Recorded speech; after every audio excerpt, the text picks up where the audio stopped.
A principios del siglo XIX, tras la asunción al poder de Napoleón Bonaparte en la Francia postrevolucionaria, se produce una seria dislocación de las fuerzas en pugna en el continente europeo. Los propósitos políticos de las diversas naciones y poderes imperiales conducen a un enfrentamiento armado continental, en el cual Francia se convierte en el agente y causante principal de una gigantesca conflagración multinacional. Mediante el Tratado de Fontainebleau, en 1807, Napoleón negocia con España el paso de las tropas francesas por territorio español con el objeto de conquistar Portugal. En marzo de 1808, forzado por Napoleón, el rey de España, Carlos IV, abdica y el príncipe heredero, Fernando VII, lo asume en lo que podría ser considerado un golpe de Estado. Napoleón interviene en la confusa situación política desatada, obligando a ambos monarcas a abdicar y proclamando a su hermano, José Bonaparte, rey de España. Este acto de usurpación es respondido por el pueblo español con levantamientos violentos y con la conformación, en las ciudades no ocupadas por los franceses, de juntas supremas que declaran gobernar en nombre del que consideran su legítimo rey, Fernando VII.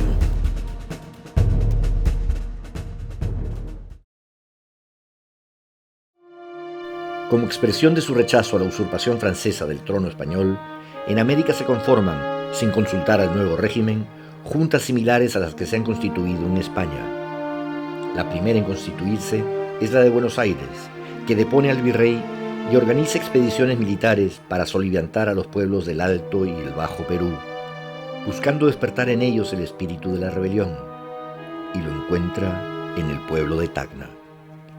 Juan José Castelli, representante de la Junta de Buenos Aires, entra en contacto con Francisco Antonio de Sela, joven funcionario virreinal que, guiado por un acendrado espíritu de rebelión, con otros habitantes de Tacna, organizan un movimiento de sedición. Convencidos de que recibirán ayuda de las fuerzas de Buenos Aires, toman el cuartel y deponen a las autoridades españolas y toman las armas ahí guardadas. Sela se dedica por 3 días a convocar a otras ciudades del sur del Perú a unirse al movimiento, pero no lo logra.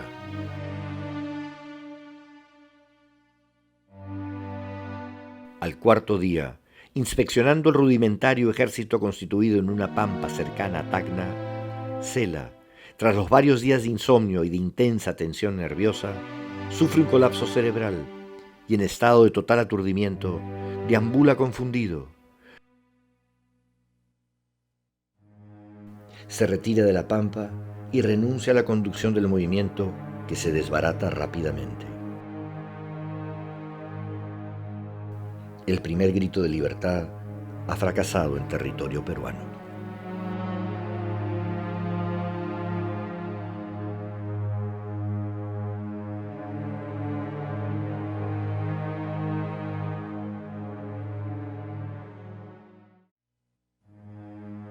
La ciudad de Huánuco es, a principios del siglo XIX, una ciudad comercial ligada a actividades agrícolas en donde conviven españoles, criollos y mestizos, en una tensa relación que se ha ido exacerbando por lo que criollos y mestizos consideran injustos privilegios de los españoles, acusándolos de acaparar cargos y centralizar el comercio. Ya desde los meses finales de 1811 aparecen en la zona de Huánuco y Cerro de Pasco pasquines que contienen versos de carácter crítico e inflamatorio, incitando a la sublevación contra la situación de opresión que experimentan los criollos, mestizos e indios. En los primeros meses del año de 1812, en la ciudad de Huánuco, se precipitan una serie de acontecimientos que primero caldean los ánimos de los habitantes de la ciudad y las poblaciones vecinas. La rebelión es respaldada y dirigida principalmente por Juan José Crespo y Castillo, nacido en 1747 y que fuera desde 1790 miembro del Cabildo de Huánuco. Con la colaboración de clérigos de ideas revolucionarias, frailes intelectuales versados en doctrina política y en contacto con otros focos revolucionarios de América del Sur, se concibe secretamente una acción que tiene por objeto capturar la ciudad de Huánuco y tomar prisioneros a los habitantes de ella de origen español. Por impaciencia de los pobladores indígenas, la acción se precipita y no pueden tomarse las medidas que garanticen el éxito de la empresa. Bajo el mando de José Contreras, mestizo del pueblo de Acomayo, los sublevados penetran en Huánuco y se adueñan del cuartel. Llenos de ira, se cometen saqueos a las casas, establecimientos y fincas de los europeos de un modo feroz. El virrey Abascal en Lima, con el propósito de restablecer el orden, encomienda al gobernador intendente de Tarma, José González de Prada, desplegar la actividad necesaria para aniquilar la insurgencia y restablecer el orden en la ciudad de Huánuco y demás pueblos. Con tales instrucciones, González Prada organiza diligentemente un ejército que, provisto de las armas y tropas indispensables, puede enfrentar exitosamente a los rebeldes. Las tropas profesionales de González de Prada derrotan a los insurgentes tras varias batallas y los dirigentes son tomados prisioneros y la sublevación cesa. Los cabecillas de la rebelión, entre ellos Crespo y Castillo y el sacerdote Durán Martel, son exiliados o ejecutados en la plaza de la ciudad. El segundo movimiento de rebelión en territorio peruano ha terminado trágicamente.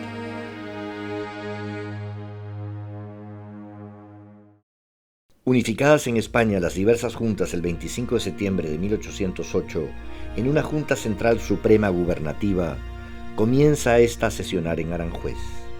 Tras consultar a instituciones como la Iglesia, los cabildos y las universidades, así como a representantes de la nobleza española, decide convocar a Cortes el 22 de mayo de 1809, pero no a la usual asamblea de los estamentos de nobleza, pueblo y clero, sino a una de diputados, representantes de todas las regiones del reino español, incluidas las provincias de ultramar, tanto filipinas como americanas, con el propósito de examinar la situación del reino y de proponer soluciones a la terrible situación que enfrenta. El 14 de febrero de 1810, el Consejo de Regencia remitió a los virreinatos de América la convocatoria, invitándolos a través de los cabildos a elegir diputados para las Cortes. Al Virreinato del Perú se le asigna la representación de 5 diputados suplentes. Tras sesionar en diversas locaciones, las Cortes se establecen en el oratorio de San Felipe Neri, en el centro de Cádiz. Ahí, los delegados peruanos Vicente Morales Duárez, Blas Ostolaza, Antonio Suazo, Dioniso Uchu Inca Yupanqui y Ramón Olaguer participan desde un inicio tanto en la conformación de las Cortes, en lo que ahí se decidió y en lo que se incluyó en el texto constitucional que emanó de ellas y que tuvo trascendental consecuencia en el destino y futuro de la nación peruana.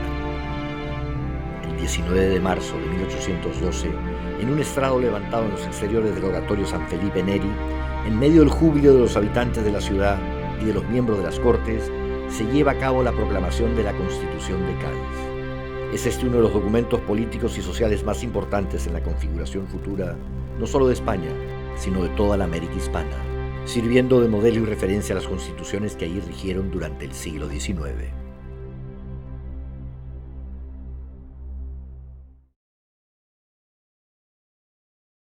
En 1813, 3 hermanos de origen peruano-francés, Juan Francisco, Enrique y Antonio Felipe Payardel Zagardía, se sublevan en Tacna.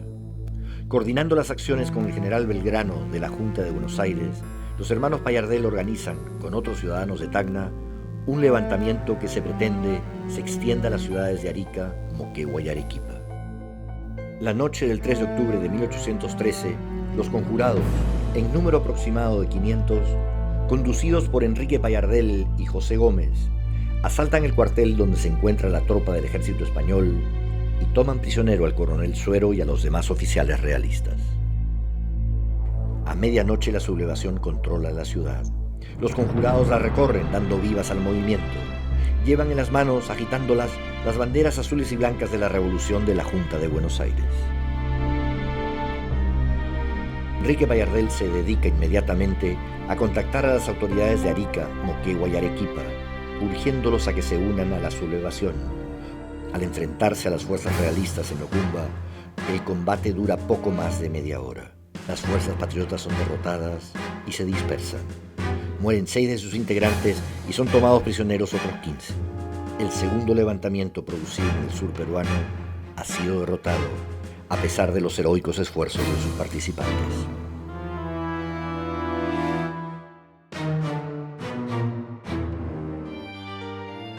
En 1814 estalla en el Cusco una muy importante sublevación que, partiendo de la capital del imperio de los incas, se extiende a prácticamente todas las ciudades del sur peruano.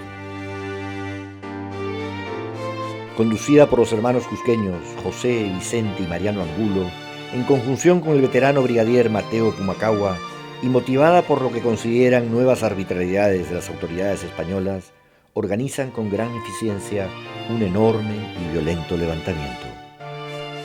Las fuerzas insurrectas, conducidas por los Angulo y Pumacahua, logran sitiar y tomar, además del Cusco, las ciudades de Huamanga, Puno, Arequipa y La Paz, en un movimiento que pone en jaque, a diferencia de las anteriores y más pequeñas rebeliones, a la totalidad del virreinato.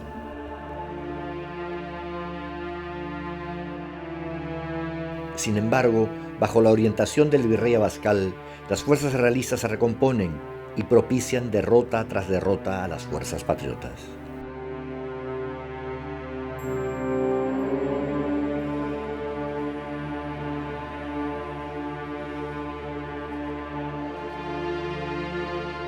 Las masacres se suceden por ambos lados y finalmente, a pesar de la fiera y heroica resistencia, las ciudades caen en manos del ejército realista y los dirigentes son muertos o tomados prisioneros y ejecutados.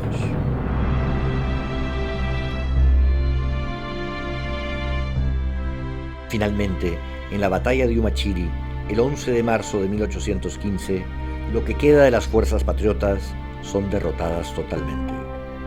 El poeta arequipeño Mariano Melgar, que ha combatido heroicamente a sus 21 años en la cruenta batalla, es tomado prisionero y ejecutado.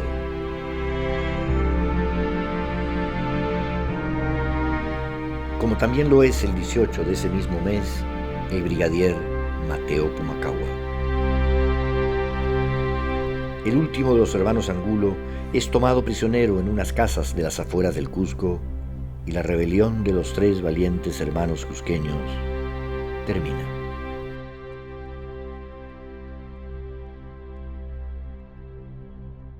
En 1814, Fernando VII es reinstalado como monarca absoluto de España.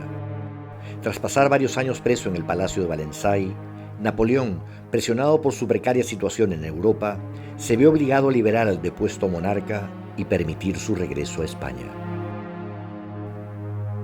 Durante el cautiverio de Fernando VII, en el Perú, el virrey Abascal ha logrado exitosamente neutralizar los intentos de liberación social que la Constitución de Cádiz propugnaba.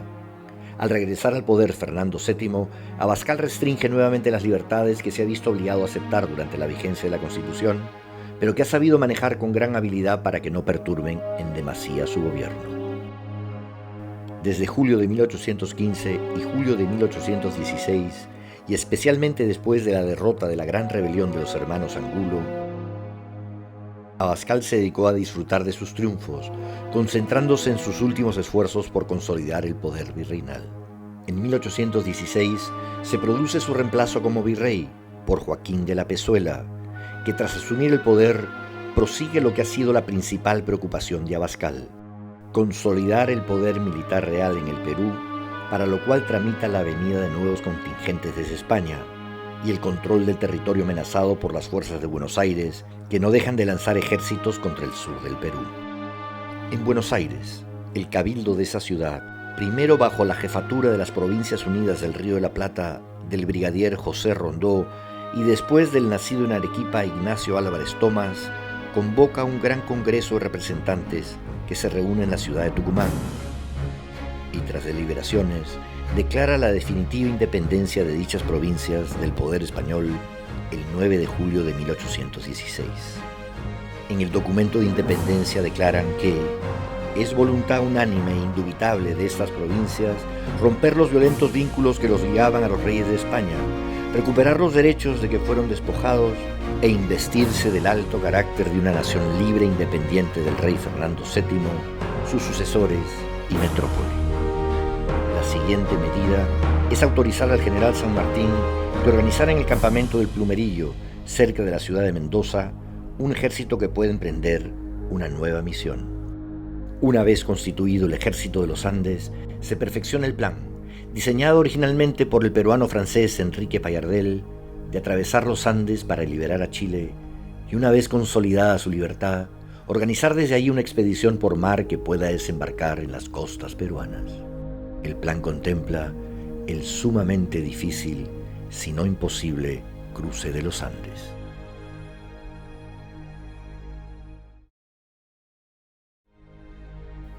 El 12 de enero de 1817, comandado por José de San Martín, el ejército de los Andes inició la marcha que atravesaría la gigantesca cadena montañosa del continente sudamericano entre el norte argentino y Chile, con el propósito de liberar a la antigua Capitanía General del dominio español para intentar de ahí pasar al Perú, con el objetivo de derrotar al ejército realista en su más importante bastión virreinal.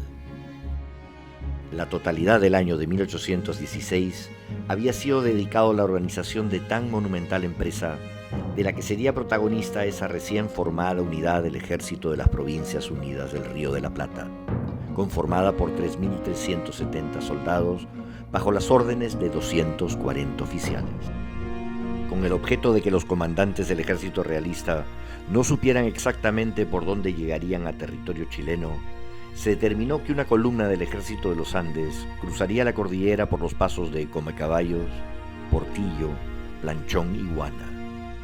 El 2 de febrero atravesaba el paso de las Yaretas, encontrando oposición del ejército realista, al que sin embargo derrotaron en las batallas de Achupayas el 4 de febrero y Las Coimas a los 3 días. La estrategia del ejército patriota logró que las fuerzas realistas fueran derrotadas. El 8 de febrero, el comandante y gobernador del llamado Reino de Chile, Casimiro Marcó del Pont, ordenó el avance de las tropas del general Maroto contra el ejército patriota para darles el encuentro en Chacabuco, donde el ejército de los Andes de San Martín tuvo una resonante victoria, produciéndose el desbande realista.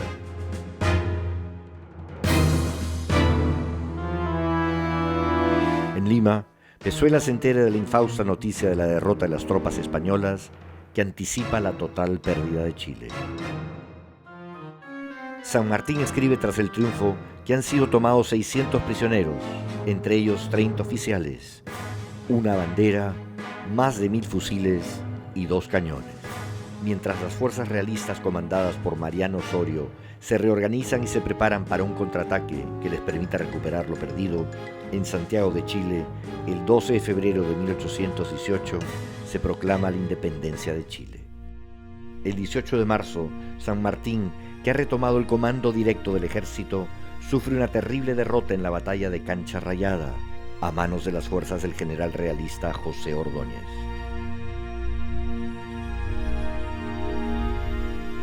Sin embargo, gracias al excepcional talento organizativo de San Martín, las tropas patriotas se reagrupan y dan frente al ejército realista en los campos de Maipú.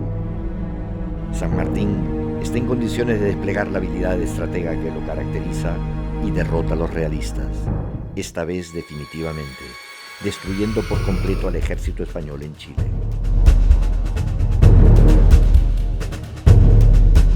El general realista Ordóñez se refugia en una hacienda donde es capturado. El brigadier chileno Bernardo Higgins llega al campo de batalla y se abraza con el general San Martín, llamándolo el Salvador de Chile.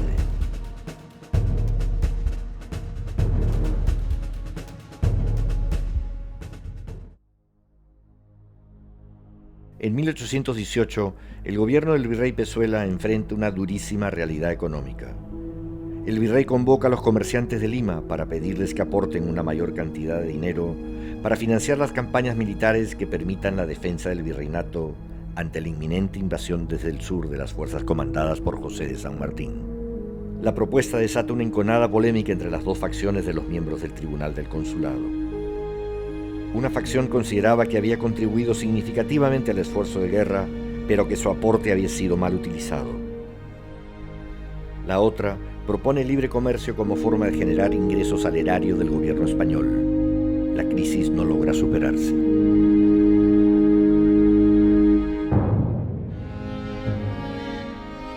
José Gómez, que ha acompañado en Tacna a Francisco Antonio de Sela en su rebelión y participado en la de los hermanos Payardel en la misma ciudad, pero de la que finalmente defecciona, está preso por haberse sublevado una vez más en 1815. Ahí, desde la cárcel, intenta un nuevo levantamiento en octubre de ese año, que es igualmente desarticulado. Es condenado a muerte, pero se salva de sufrir la condena por un indulto concedido el 24 de enero de 1817. En 1818 aparece publicado en Buenos Aires un texto que resultará importante en el cada vez más agudo fermento de las ideas revolucionarias por la independencia. El libro consigna 28 causas que justifican la independencia del Perú, y su autor es José de la Riva Agüero y Sánchez Boquete. En diciembre de 1817, José Gómez es internado en las casamatas del Real Felipe, uniéndose a los presos que ahí estaban por razones parecidas a la suya: haber participado en intentonas de sublevación fracasadas. Se escapa de la cárcel y organiza y conduce un nuevo esfuerzo de rebelión. Acompañado de personajes de las clases medias de Lima, pretenden tomar el Real Felipe. La noche del 21 de julio de 1818, intentan penetrar por una de las puertas de la fortaleza, pensando que tienen cómplices leales dentro. Son traicionados y Gómez es tomado prisionero y ejecutado a los pocos días.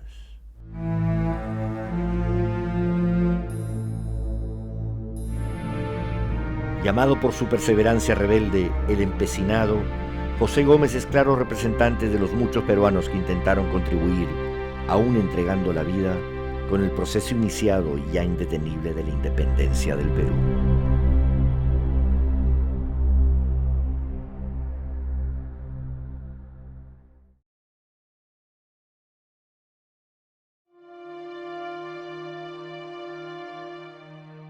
El 15 de febrero de 1819 se instala el Congreso de Angostura bajo la presidencia de Simón Bolívar, jefe supremo de la República de Venezuela y capitán general de los ejércitos de Venezuela y de la Nueva Granada.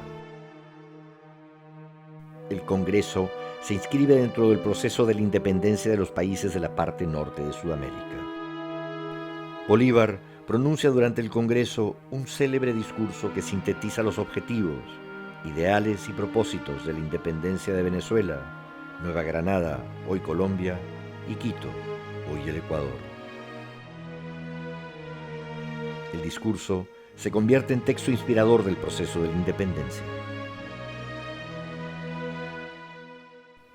Ese mismo año, una expedición organizada en Chile ataca y sitia el Callao, bajo el liderazgo del marino inglés Thomas Cochrane, que a pesar de ser subalterno de las autoridades chilenas, mantiene una pugna constante con San Martín.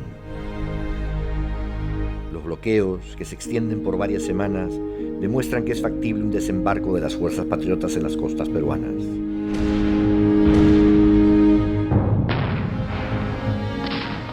Y demuestran también que es igualmente factible bombardear el Callao.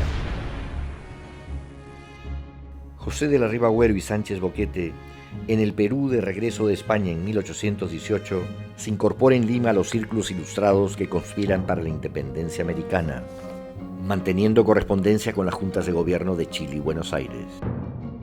Y reuniéndose en la casa del conde de la Vega del Ren, propician la creación de clubes secretos que se reúnen con el propósito de ganar afiliados para la causa independentista y desacreditar al régimen español. Infatigable conspirador y sin disputa el primer agitador del Perú, participa en las comunicaciones que los patriotas limeños establecen con San Martín en Chile. Con otros conspiradores, elaboran y transcriben numerosos informes, importantes para que en Chile el general San Martín pueda preparar adecuadamente la expedición libertadora. Valiéndose de todo tipo de subterfugios, envían información a través de agentes secretos que viajan entre el Perú y Chile.